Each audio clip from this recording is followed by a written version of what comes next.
देखो example 17 depreciation chapter का।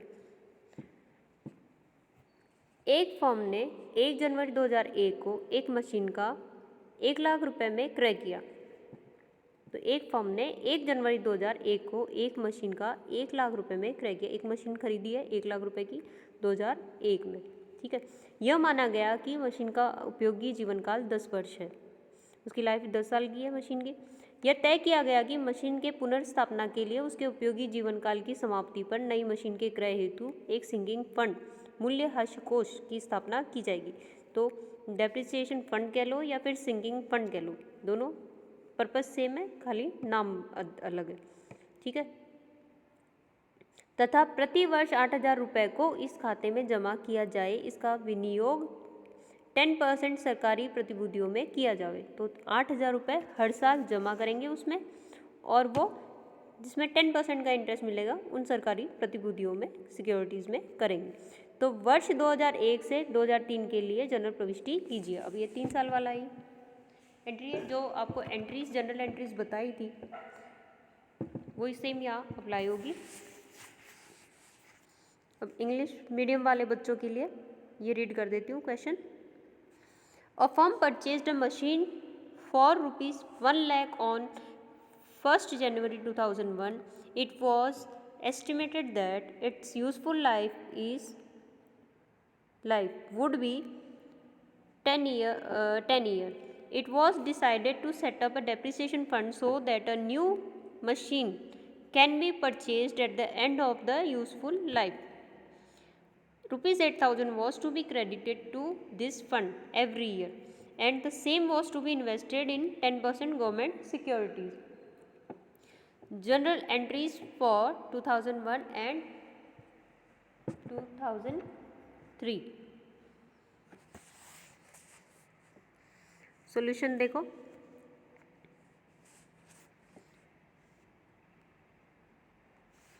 सबसे पहली एंट्री हमने मशीन परचेज करी है, ठीक है। तो परचेज की एंट्री आएगी 1 लाख की है और 1 जनवरी 2001 को ख़रीदा है। तो machine account debit to bank account 1 lakh का, ठीक है। फिर है डेप्रिसिएशन चार्ज करेंगे, 31 दिसंबर को करेंगे 2001 को। तो depreciation account debit to depreciation fund account being depreciation charge. अब इस 10,000 कैसे निकल रहे, 1 लाख की मशीनरी है, 10 साल उसकी लाइफ है। डेप्रिसिएशन का कोई परसेंटेज नहीं दिया है कि इस परसेंटेज से हम लेस करेंगे। तो 10 साल दिया है तो डिवाइड बाय 10 करेंगे तो 1 लाख रुपए हर वर्ष के 10,000 रुपये हर वर्ष के डेप्रिसिएशन के आते हैं, ठीक है, सीधे स्ट्रेट लाइन मेथड से, ठीक है। तो ये 10,000 हो गए depreciation account debit to depreciation fund account, ठीक है। फिर इसको हम इन्वेस्ट करेंगे कहीं, तो 31 दिसंबर को ही इन्वेस्ट करेंगे। Depreciation fund investment account debit to bank account 8,000 का क्लियरली क्वेश्चन में दे रखा है कि 8,000 रुपये इन्वेस्ट करने हैं। अब 31 दिसंबर को, अब ये फर्स्ट उसकी डेट पे आएगी 1 जनवरी 2001 को हमारी एंट्री होगी। ये जो आपको 31/12 दिख रहा है ये वाली ये डेट नहीं आएगी यहाँ पे। अब इंटरेस्ट वाली एंट्री आ रही है यहाँ कि हमको इंटरेस्ट मिल रहा है और वो 10% के हिसाब से मिल रहा है, ठीक है। तो बैंक अकाउंट डेबिट, डेट आप डालोगे 1 जनवरी 2002, ठीक है। तो बैंक अकाउंट डेबिट,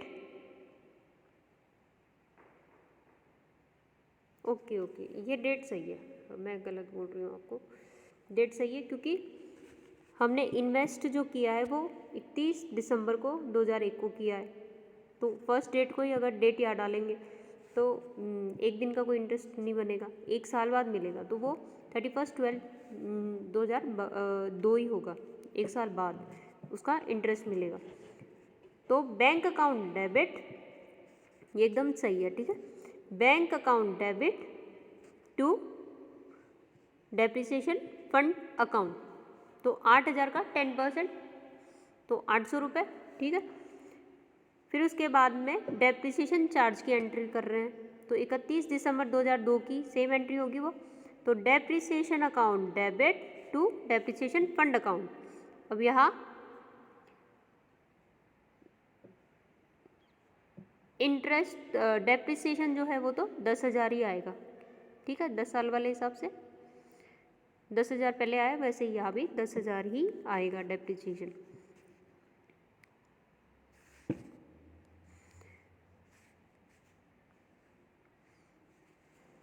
अब देखो उसको इन्वेस्ट करेंगे, तो इन्वेस्ट क्या करना है, एक तो इंटरेस्ट करना है प्लस डेप्रिसिएशन जो क्रिएट किया है वो करना है।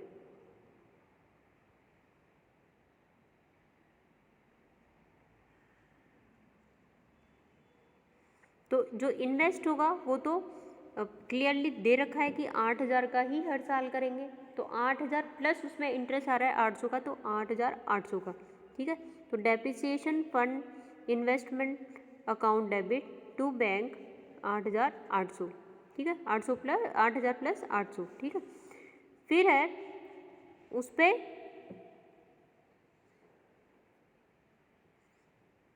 अब ये नेक्स्ट ईयर 2003 में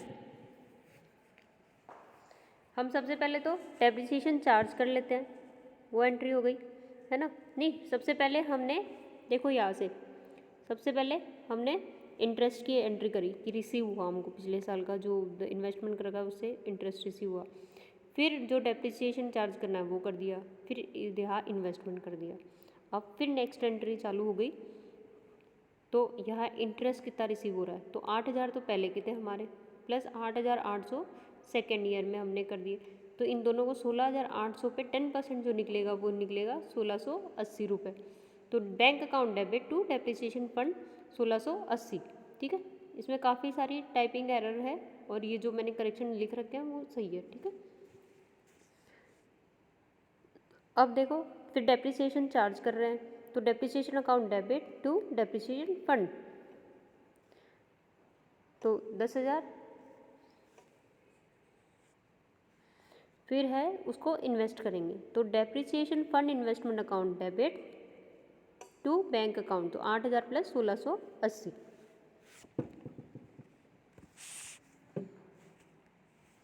अब इससे नेक्स्ट क्वेश्चन देखो,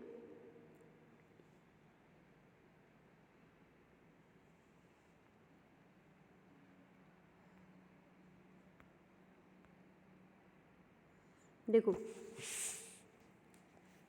उदाहरण 18 के लिमिटेड द्वारा 1 जनवरी 2004 को 1 लाख की लागत पर 4 वर्षों के लिए लीज का क्रय किया गया।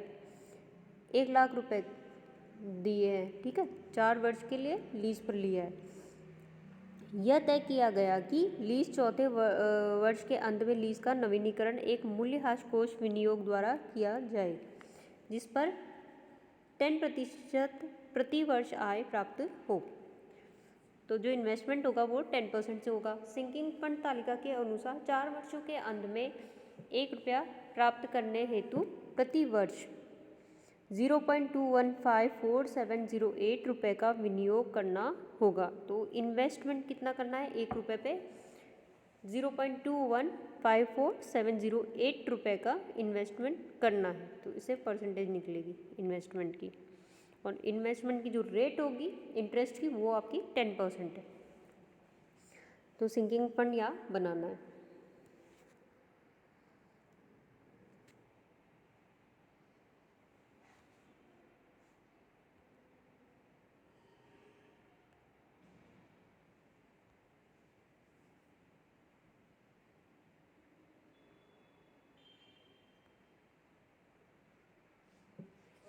देखो 30 दिसंबर 2007 को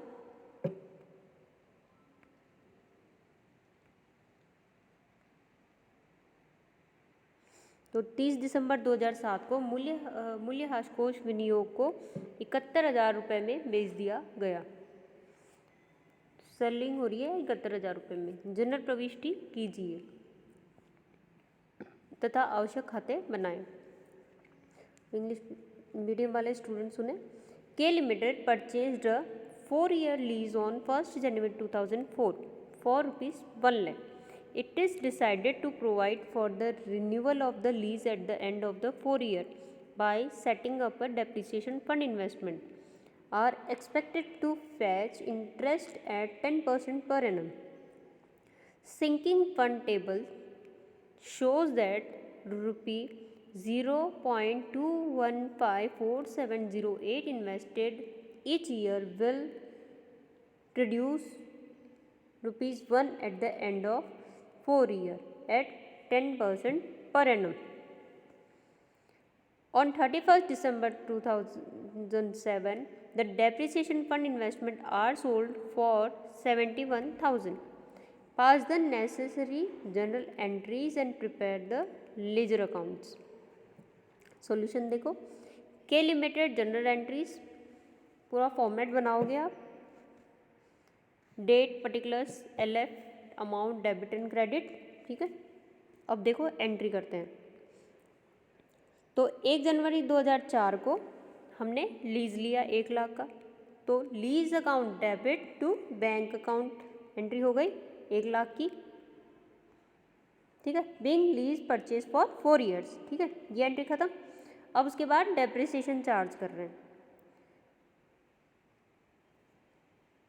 तो 31 दिसंबर 2004 को depreciation account debit to depreciation fund account ये अमाउंट ट्रांसफ़र कर रहे हैं, और जो इन्फॉर्मेशन ऊपर दे रखी है वो दे रखी है 0.215478, तो 1 रुपये पे इतना रुपये, तो 1 लाख पे कितना, तो इसको गुना करोगे तो 21,547 रुपये आपके डेप्रिसिएशन अमाउंट और जो इन्वेस्टमेंट अमाउंट है दोनों आ जाएगा। अब इसको डेप्रिसिएशन को प्रॉफिट एंड लॉस में ट्रांसफ़र करेंगे, तो उसकी एंट्री होगी profit and loss account debit 21,547 to depreciation account being charging off depreciation from profit and loss account, ठीक है। अब इन्वेस्टमेंट वाली एंट्री आएगी, तो depreciation fund investment account debit to bank account, देखो ये आगे पीछे कर दिए, पहले इन्वेस्टमेंट वाली एंट्री भी आप कर सकते हो। तो depreciation fund investment account debit to bank account, तो 21,547।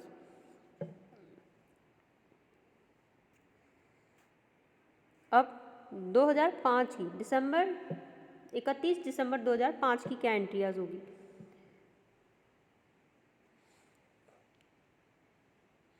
सबसे पहले तो डेप्रिसिएशन एक इंटरेस्ट वाली एंट्री आएगी, इनमें ऑर्डर चेंज कर दिए हैं लोगों ने, ठीक है।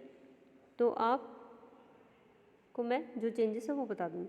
सबसे पहले इन्होंने डेप्रिसिएशन चार्ज किया है, तो being depreciation account debit to depreciation fund account, तो 21,547 रुपये ही आएंगे, हर साल सेम आएंगे, क्योंकि ये 1 रुपये पे इतने पैसे दे रखे हैं, रुपए दे रखे हैं, तो 1 लाख पे कितने गुणा करने से मिल जाएंगे। तो प्रॉफिट, अब इसको प्रॉफिट एंड लॉस में ट्रांसफ़र कर दिया, तो profit and loss account debit to depreciation account being charging off depreciation from profit and loss. अब इंटरेस्ट रिसीव की एंट्री है, तो bank account debit to depreciation fund account, पैसे आ रहे हैं और वो कहाँ डाल रहे हैं, डेप्रिसिएशन फंड अकाउंट में। तो 10% का बताया था, तो 21,547 का जो फिगर है ये इन्वेस्ट कर रहे हैं हम, इसके ऊपर इंटरेस्ट क्या मिल रहा है 10% के हिसाब से 2154.7 आएगा, तो 7 को राउंड ऑफ करके आप 55 करोगे तो 2155, ठीक है, 2155 ये आपका इंटरेस्ट रिसीव हो रहा है पिछले साल का, ठीक है। अब इसको इन्वेस्ट करोगे तो इन्वेस्ट का अमाउंट देखो, एक तो आएगा 21,000, ये वाले फिगर 21,547 प्लस, क्योंकि इतना ही हमने क्रिएट कर रहे हैं, हम रिजर्व इतना ही क्रिएट कर रहे हैं फंड में, ये देखो ये इतना ही क्रिएट कर रहे हैं डेप्रिसिएशन फंड में, ये प्लस जो आपके 2155 रुपये का आपको इंटरेस्ट मिला है, ये दोनों अमाउंट ही ऐड होके इन्वेस्टमेंट में जाता है। तो depreciation fund investment account debit to bank account 23,702 रुपये, तो being investment of depreciation and interest.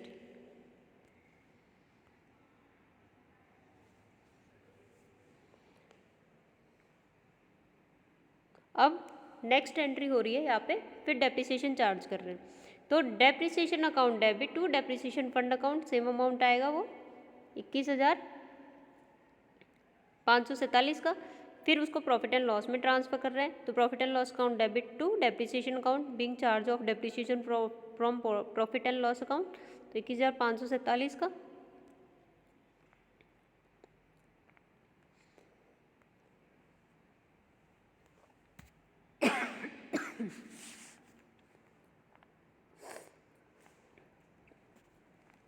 अब देखो इस पे इंटरेस्ट कितना मिल रहा है। तो एक तो पिछला, इससे पहले जो एंट्री की इन्वेस्टमेंट दिखा दूँ आपको, ये जो 23,000 का 23,702 रुपये, ये देखो ये हमने इन्वेस्ट किया था पिछले साल, ठीक है। एक तो ये अमाउंट आएगा और दूसरा इस साल वाला 21,000 का,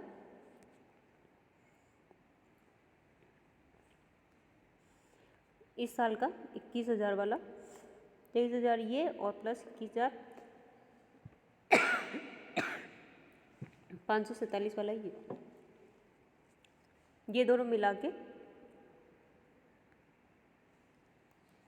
इस पे इंटरेस्ट क्रिएट होगा और वो 10% होगा। तो टोटल उसका जो भी बन रहा है उस पर 10% यहाँ बैठ रहा है 4,525 रुपये। अब उसे नेक्स्ट एंट्री है उसको इन्वेस्ट करने की, तो इन्वेस्ट में एक तो 21,547 जो हम डेप्रिसिएशन में क्रिएट कर रहे हैं, डेप्रिसिएशन लगा रहे हैं, वो प्लस ये इंटरेस्ट वाला अमाउंट 4,525 रुपये वाला, तो ये बन रहा है आपका 26,072। तो depreciation fund investment account debit to bank account being investment of depreciation and interest. अब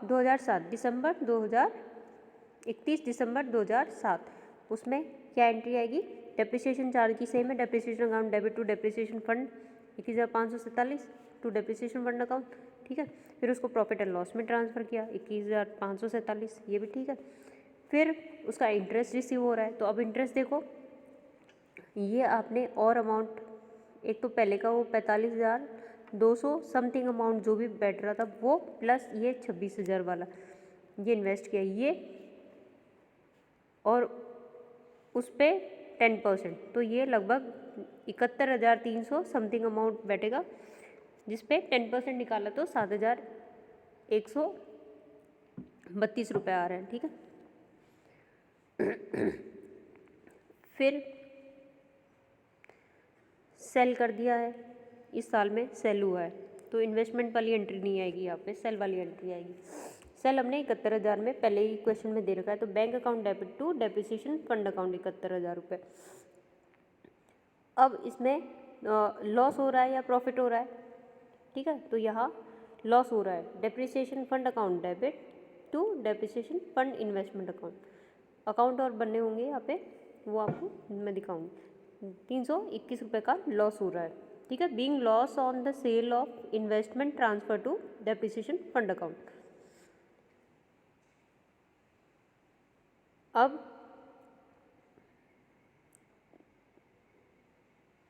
being transfer of balance of depreciation fund, तो ये असेट्स में डाल रहे हैं नया जो पुरानी लीज है वो ख़त्म हो रही है, ठीक है, तो वो डेप्रिसिएशन फंड में जाएगी। Depreciation fund account debit to lease. अब उससे प्रॉफिट एंड लॉस जो आ रहा है वो भी यहाँ पे 321 रुपये, तो profit and loss account debit to lease account. इसको अकाउंट से ही हमें ये क्लोजिंग फिगर मिलेगी। अभी लेजर अकाउंट में आपको दिखाऊंगी इनके, एक तो लीज अकाउंट का देखो, लीज अमाउंट में देखो क्या क्या है। स्टार्टिंग में हमने उसको परचेज किया था, लीज पे लिया था, ठीक है, तो 1,00,000 रुपये का टू बैंक हो गया, फिर वो क्लोजिंग बैलेंस बना, फिर ये कैरी फॉरवर्ड हुआ, फिर ये क्लोजिंग बना, तो 2004 से लिया था वो 2005 हुआ, 6 की एंट्री की, तो ये 1,00,000 रुपये ये क्लोजिंग चलते जा रहे हैं।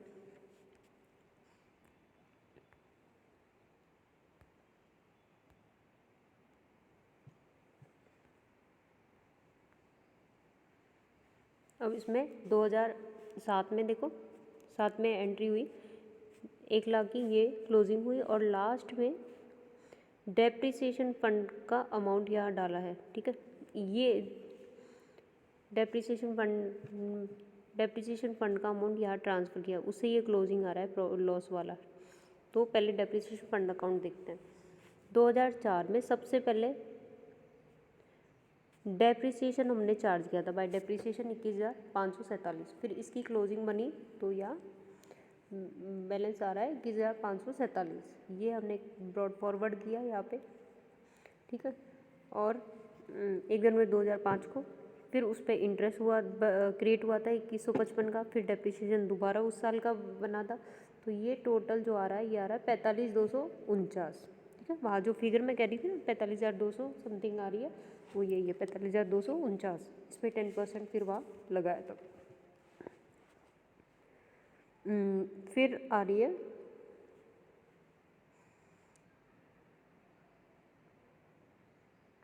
फिर ये ओपनिंग बन रहा है यहाँ से। ठीक है, 45,249 का। फिर बैंक इंटरेस्ट बना इसी के ऊपर 45,249 के ऊपर 10% निकाला था तो ये 4525 का। फिर डेप्रिसिएशन चार्ज किया तो 21,547 का। अब इसका टोटल जो बैठ रहा है वो 71,321 का बैठ रहा है। ठीक है, अब ये आगे ब्रॉड फॉरवर्ड हो रहा है। ठीक है, अब इस ब्रॉड फॉरवर्ड के ऊपर इतना अमाउंट हमने इन्वेस्ट कर रखा है तो उसके ऊपर इंटरेस्ट बैठ रहा है 7,132 रुपये का। ठीक है, फिर डेप्रिसिएशन हमने क्रिएट किया। अब इनका सारा टोटल बैठ रहा है 1 लाख का।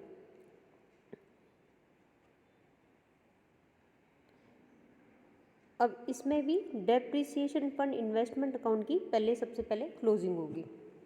फिर उसके बाद वहाँ से यहाँ डेप्रिसिएशन फंड अकाउंट इन्वेस्टमेंट वाला यहाँ ट्रांसफ़र होगा। उसके बाद ये वाला जो लॉस होगा या प्रॉफिट होगा वो लीज में ट्रांसफ़र होगा।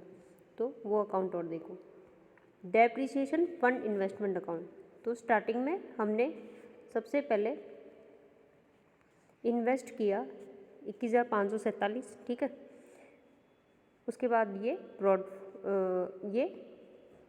कैरी फॉरवर्ड अमाउंट आया 21,547, वो यहाँ ब्रॉड फॉरवर्ड हुआ। फिर हम दोबारा उसमें इन्वेस्ट किया 23,702। एक तो हमारा वो डेप्रिसिएशन वाला अमाउंट प्लस उसका इंटरेस्ट वाला, ये अब ये दोनों का टोटल यहाँ हुआ 45,249। ये बैलेंस कैरी डाउन हुआ। फिर ये ब्रॉड फॉरवर्ड यहाँ लिख दिया। फिर दोबारा हमने इन्वेस्ट किया। ठीक है ना, पुराना डेप्रिसिएशन प्लस वो इंटरेस्ट 4525 वाला। ठीक है, तो ये 26,072 रुपये का यहाँ पे इन्वेस्टमेंट आ गया। इसकी क्लोजिंग हो गई यहाँ पे 71,321 से।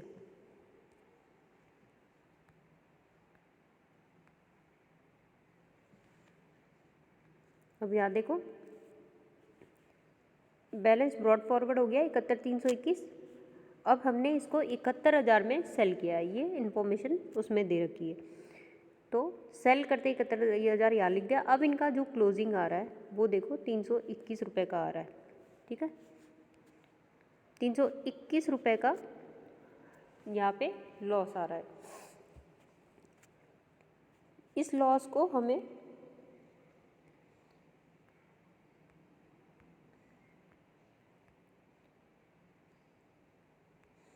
यहाँ ट्रांसफ़र करना है डेप्रिसिएशन फंड अकाउंट में। ठीक है, इन्वेस्टमेंट वाला जो लॉस हो रहा है वो यहाँ ट्रांसफ़र हो रहा है 321 रुपये। अब इसका जो डिफरेंस आ रहा है डेप्रिसिएशन फंड में वो सारा लीज में जाएगा। तो लीज वाले में यहाँ आ गया ये लीज वाला ये अमाउंट आ गया 99,679। अब इसमें यहाँ प्रॉफिट लॉस दोबारा आ रहा है जो 321 का आ रहा है, या ये कह सकते हो कि लॉस वाली। ठीक है, ये लॉस आ रहा है।